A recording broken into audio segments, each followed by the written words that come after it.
kamera udah fokus ya. Sound cek udah bagus ya, bisa dimulai.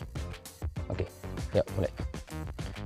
Assalamualaikum warahmatullahi wabarakatuh. Kembali lagi bersama saya Adi Irawansyah. Kali ini kita akan membahas beberapa hal penyebab seseorang gagal dalam berternak lebah kelulut.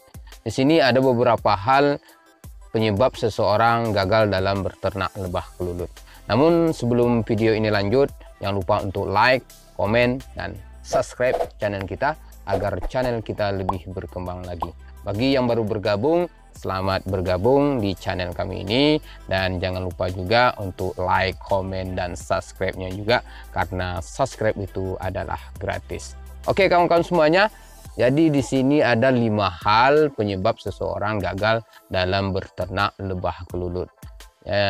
Pertama, menurut pengalaman kami, yaitu penempatan areal tempat peternakan lebah kelulut kawan-kawan semuanya.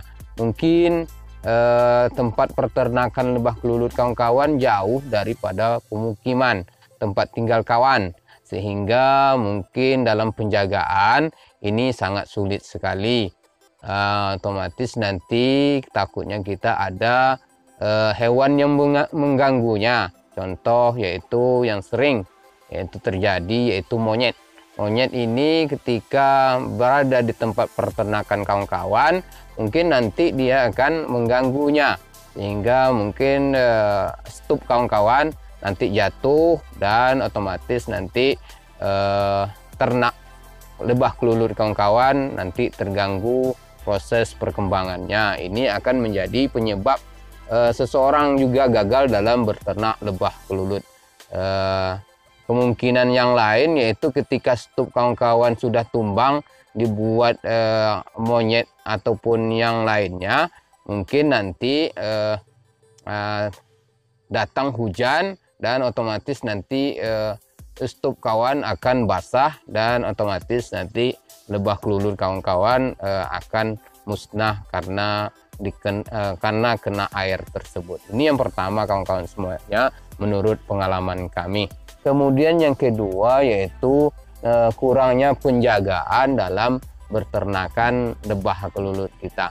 Ketika kita mempunyai tempat atau tempat peternakan lebah kelulut kita haruslah menjaganya dengan sebaik-baiknya. Contohnya kita harus membuat kandang ataupun pagar ya, pagar sekeliling daripada peternakan lebah kelulut kita.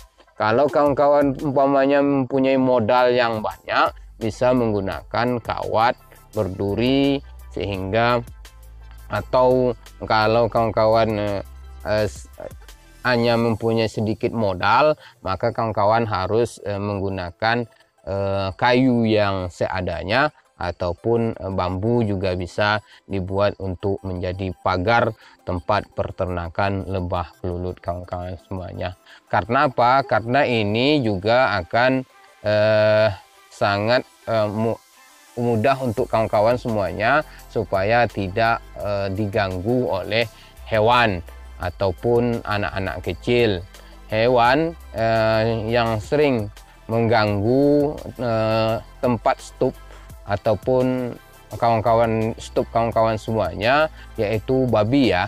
Kalau babi ini, karena babi suka sekali mencari cacing, dia akan otomatis nantinya ketika berada di dalam tempat peternakan lebah kelulut kita, maka dia akan menumbangkan, akan menjatuhkan stup kita yang sudah kita taruh di dalam tempat peternakan kita ini.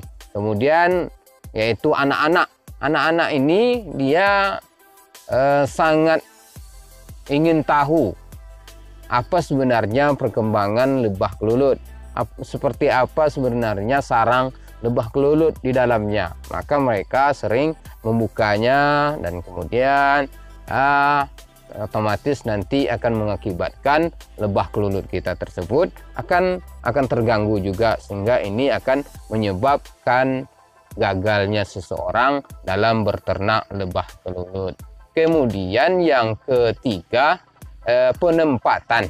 penempatan stup ya ataupun kotak yang kurang tepat pada tempatnya. Jadi kegagalan yang ketiga ini sering sekali dilakukan oleh peternakan lebah kelulut.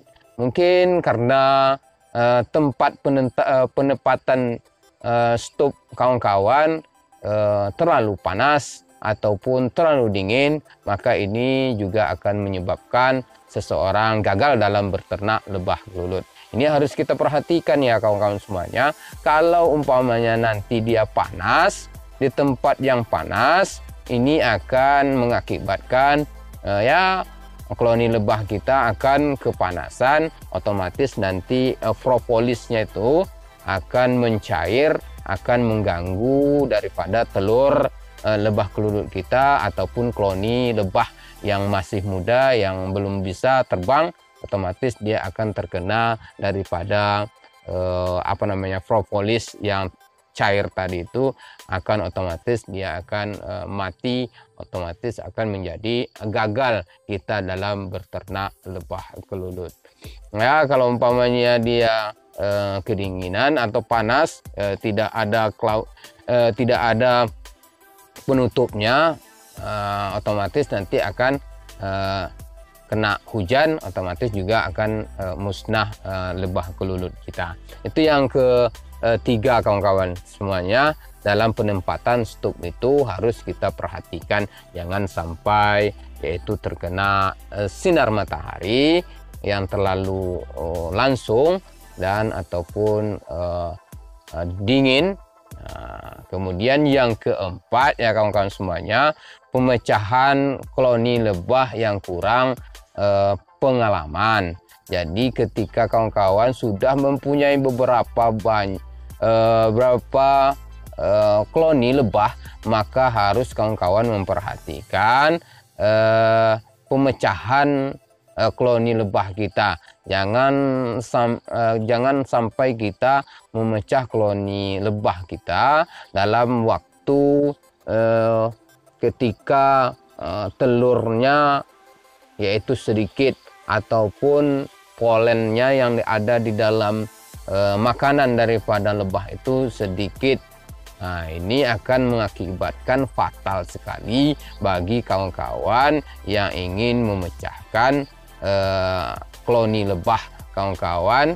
Nah, ini harus kita perhatikan dengan sebaik-baiknya. Jangan sampai ketika kita memecahkan koloni, bukan hasil yang kita dapatkan, bukan koloni baru yang kita dapatkan, namun kita telah membunuh beberapa koloni, sehingga ini akan mengakibatkan yaitu gagalnya seseorang dalam berternak lebah kelulut tersebut.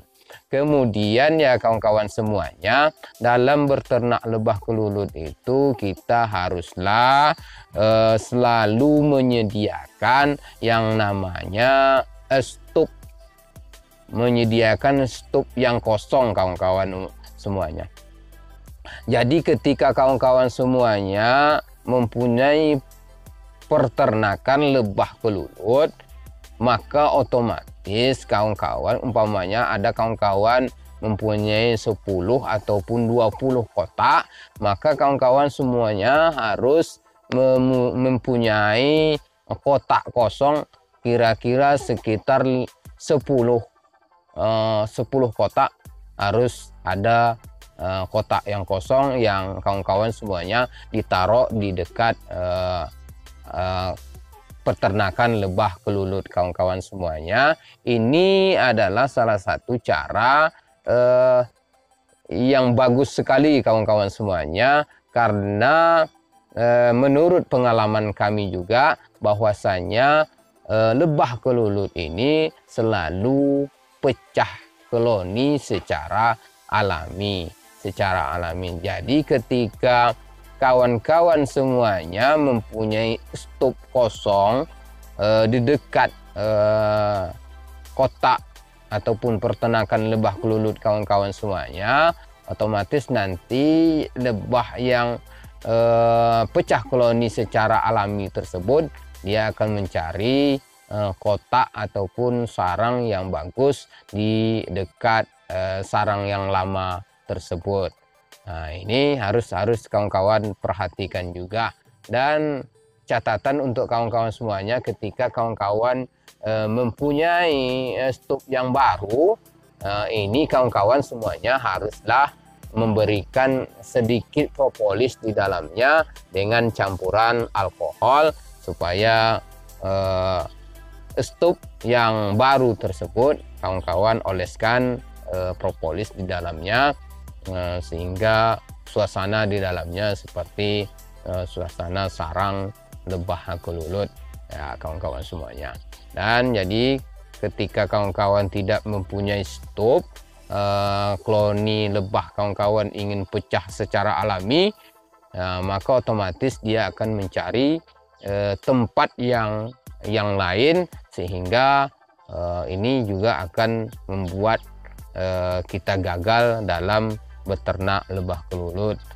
Seharusnya kita sudah bisa mendapatkan satu koloni lagi, namun kita tidak mendapatkan karena dia kabur dan mencari tempat yang lain.